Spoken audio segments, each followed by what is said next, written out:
The Chinese balloon story is way worse than they're telling you. This mainstream narrative about them collecting reconnaissance on our ICBM missile silos is nothing more than utter garbage. Let me explain. The Chinese balloon, or balloons they are now reporting, are floating down over the North Pole from China across the United States from west to east. The media goes, oh, they're surveilling our missile silos, and the senators are all like, they're going to know where our missile silos are. Guys, the satellites alone have gathered that information. It's all been on record for a long time now. It's all marked in public data.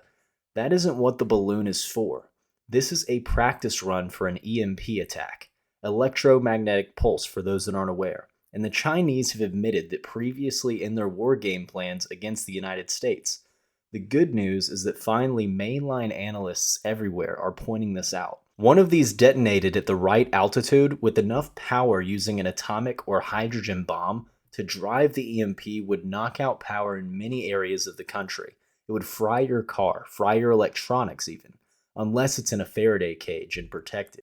Then some of you might ask, why aren't they shooting it down? You know the Pentagon shoots stuff down all the time when it's in their airspace, with weapons we've had and been using for years, some of which you may have never heard of.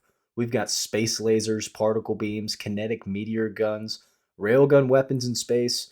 They could have easily shot this thing down, but they didn't shoot it down because they didn't want to risk the reality of this thing being the real deal. It would be too dangerous of a payload. The payload isn't in the solar panels or the communication arrays. It would be inside of the center of the balloon. It could weigh 100 to 1,000 pounds. It could be a small atomic driven EMP.